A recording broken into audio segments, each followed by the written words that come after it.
presentation, the soul as life's blueprint, Aristotle's The Anima. Aristotle's The Anima, or On the Soul, is a fundamental work of ancient Greek philosophy that addresses the nature of living beings, the soul, and the relationship between the soul and the body. The Anima is part of Aristotle's work on natural philosophy and his most influential work. It builds on the idea from pre-Socratic philosophers and Plato, but offers a systematic and empirical approach. Aristotle was undoubtedly the most brilliant student of Plato. Yet Aristotle diverged from most of Plato's fundamental philosophies, especially on the concept of the self. Aristotle's perspective on the soul is distinctively different from that of his teacher Plato, as he grounds his philosophy in empirical observation rather than abstract idealism. Aristotle rejects Plato's dualistic view that the soul is separate, immaterial, an entity trapped in the body. Also, the pre-Socratic philosophers like Thales suggested that everything has a soul, and Empedocles said that soul is a mixture of elements. We may already know, Plato is sure that the true self is the soul, not the body. And to be specific, the true self for Plato is the rational soul, which is separable from the body. Aristotle's concept of the self is quite the opposite. Aristotle's concept of the self is more complicated as he talked about so many things in this topic. However, there is one main theme in Aristotle's narrative of the soul that guides us in understanding his concept of the self. That is, the human person is a rational animal.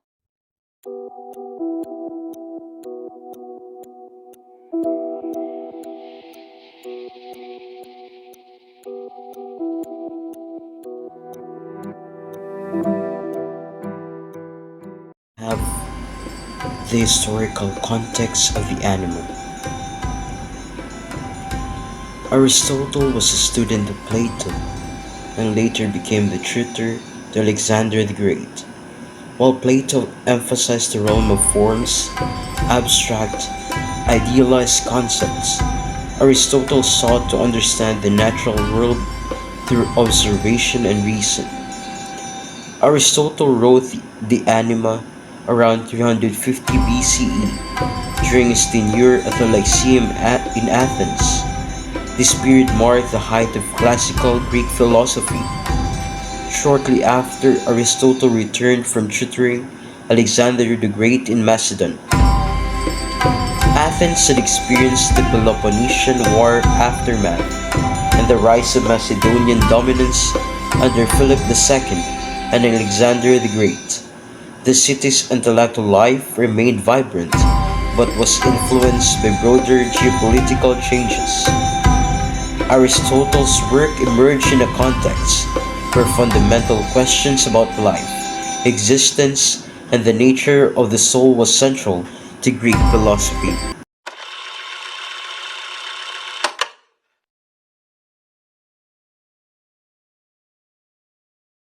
Aristotle was born around 384 BC in the ancient Greek kingdom of Macedonia, where his father was the royal doctor.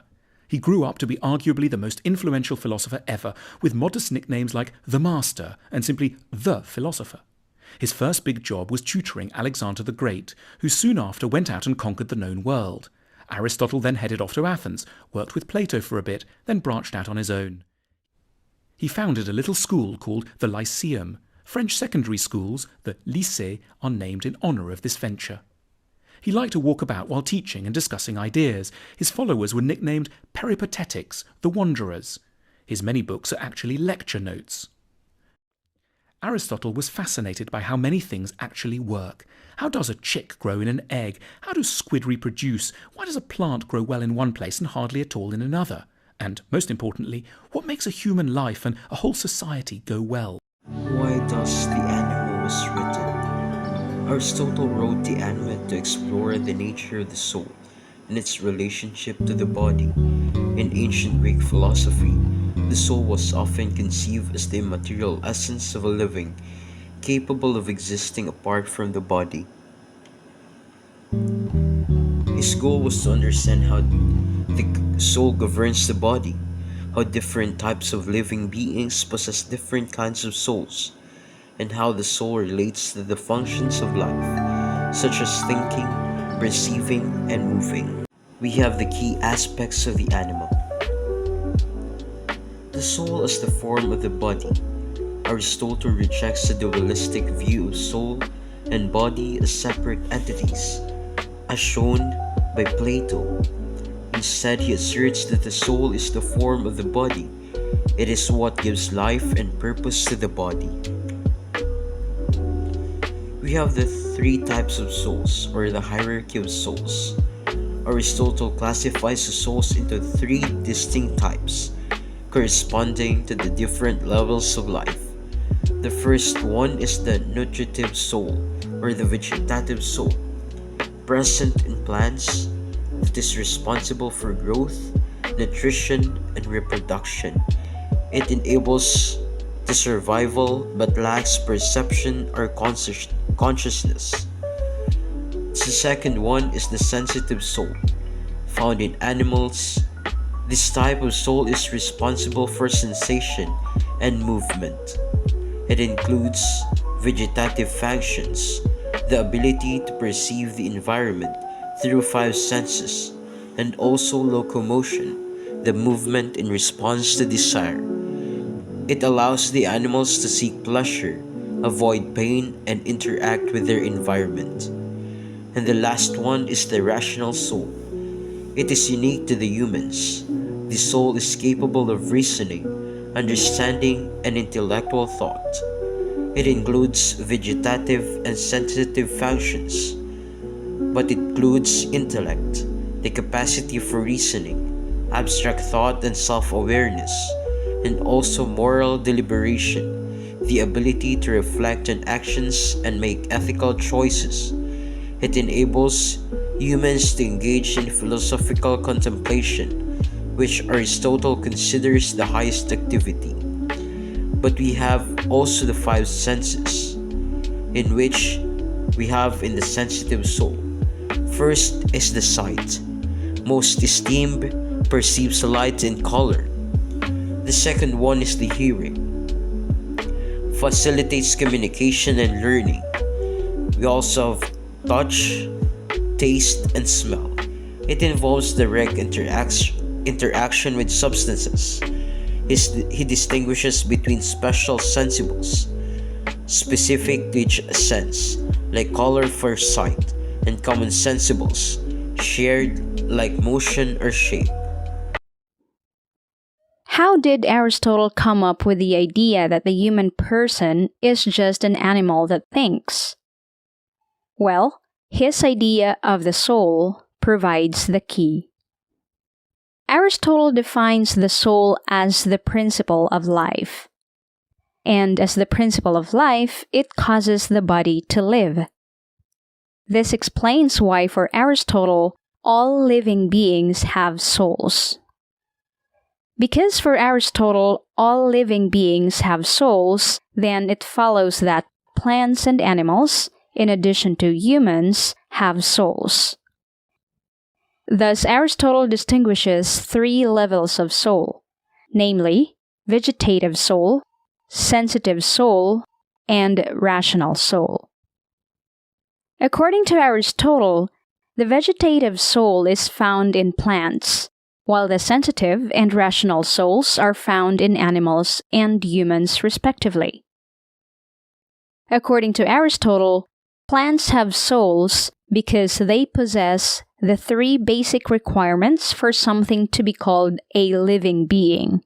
That is, the capacity to grow, reproduce, and feed itself. Sensitive souls also grow, reproduce, and feed themselves, but unlike vegetative souls, sensitive souls are capable of sensation. Finally, rational souls grow, reproduce, feed themselves, and feel. But unlike the sensitive souls, rational souls are capable of thinking. According to Aristotle, this highest level of soul is present only in humans. Since humans possess all the characteristics of animals, that is, the capacity to grow, reproduce, feed itself, and feel, in addition to being rational, Aristotle concludes that the human person is just an animal that thinks.